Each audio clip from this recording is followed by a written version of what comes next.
You have thought a lot about Donald Trump, and you have studied him a lot. You've been so involved in holding him accountable.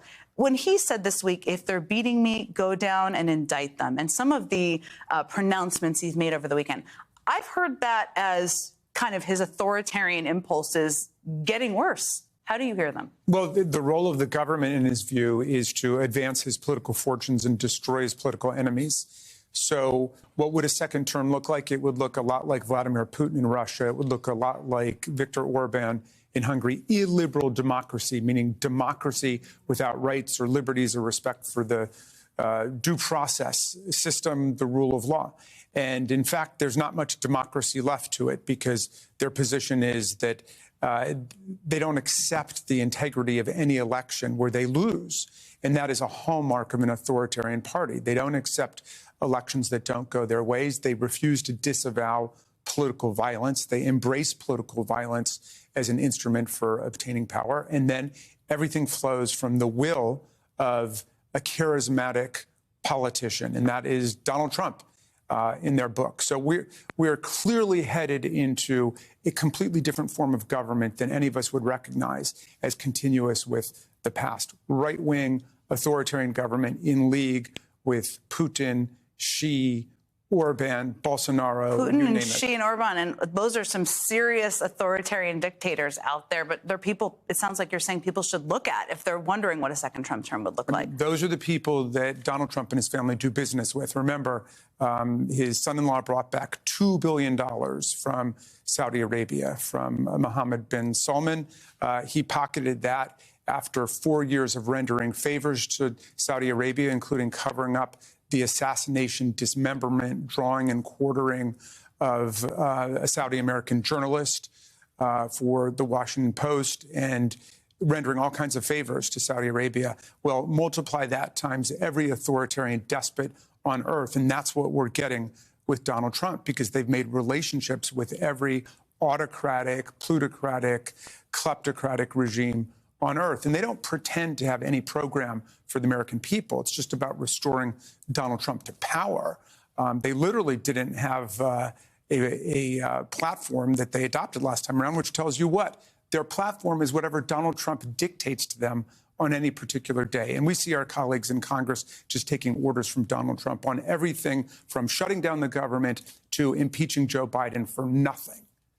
I did want to ask you about one of the specific things. There was some reporting over this weekend in the New York Times about his immigration plans. And none of this is really surprising, given what he's done in the past, but it described it as preparing to round up undocumented people already in the United States on a vast scale and detain them in sprawling camps while they wait to be expelled. I mean, there are a lot of things in history that reminds me of. What did you think of when you read that story? Well, of course, there's been an anti-immigrant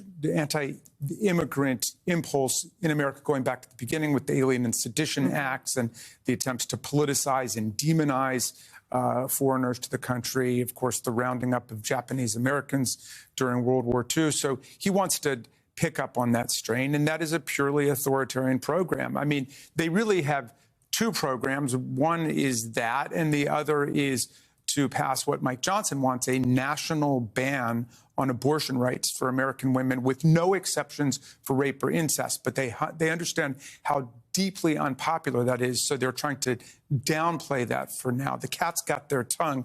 They don't want to talk about it. But of course, that will rise to the top the moment they think they can get it passed. So let me ask you about Speaker Mike Johnson, who you know pretty well, it sounds like.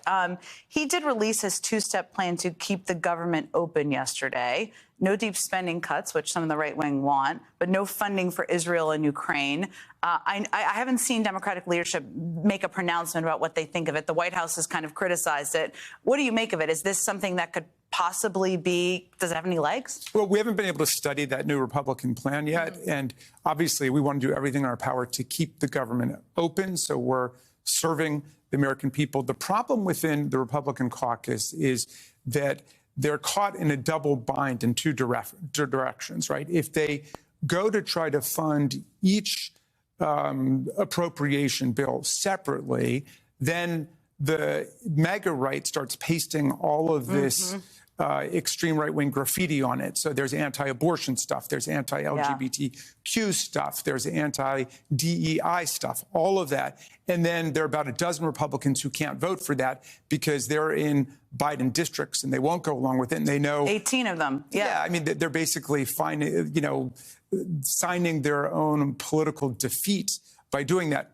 However, if they go for a clean continuing resolution, which is clearly the way to do it, then you get Chip Roy and the Freedom Caucus saying, no, this doesn't create the slashing reductions in expenditures that we want whenever a Democrat is president. They don't look for that when Donald Trump was president. And he, of course, created record deficits and was spending like a drunken sailor. So are we, I mean, it's hard you're not running the Republican caucus, but we only have 5 days here. Yeah. Should the public be preparing for a shutdown? Well, the best hope is that they want to give their new guy, Mike Johnson, some reprieve. I mean, they have put someone in who they think appeals to the common denominator within the caucus, which is a kind of theocratic agenda. And some of them are saying, well, he's like, the backup quarterback who comes in the fourth quarter. So don't blame him for everything that's happened. Give him a break here and go with what he wants. But the plan seems strange to me, but I'll reserve judgment on it. And, we're trying to operate with unity in our caucus behind Hakeem Jeffries and our leadership, because it's complicated enough with the Republicans falling apart on a weekly and daily basis. So if it's something that our leadership thinks they can work with, it's something that I imagine most Democrats will say we'll swallow for now. We'll see. It could be a 5 days. So I want to ask you about Mike Johnson, because, you are a constitutional scholar. He is somebody who has said he believes the Bible comes first over the Constitution. I want to be clear. This is not about being a person of faith. There are many people of faith in Congress, of Democrats and Republicans. But saying that the Bible comes first over the Constitution, how problematic is that? Well, position second in line for the president. Well, let's start with this. When we take our oath of office, we put our hand on the Bible and we swear to uphold the Constitution.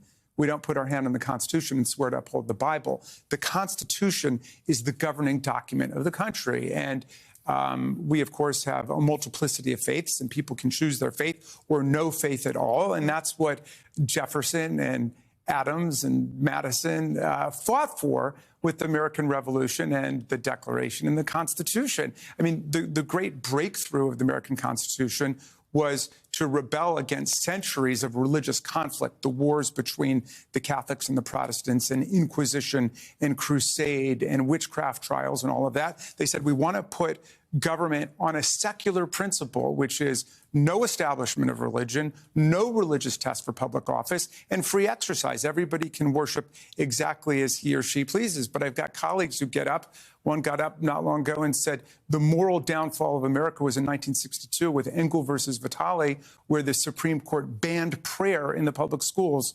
And I had to remind him, no, the Supreme Court never banned prayer in the public schools. As long as there are pop math quizzes, there will be prayer in the public schools, right? All the Supreme Court said in Engel versus Vitale is that the government can't compel you to pray according to a script that the government writes. And that case was from New York. The suit was brought by Catholic families saying that there was a Protestant prayer that was being imposed on everybody. And of course, that's the great argument, or one of the great arguments, for the separation of church and state and no establishment of religion. What happens is one church gets control of the governmental process and then imposes its theological orthodoxy and discipline on everybody else. And that's why it's in place.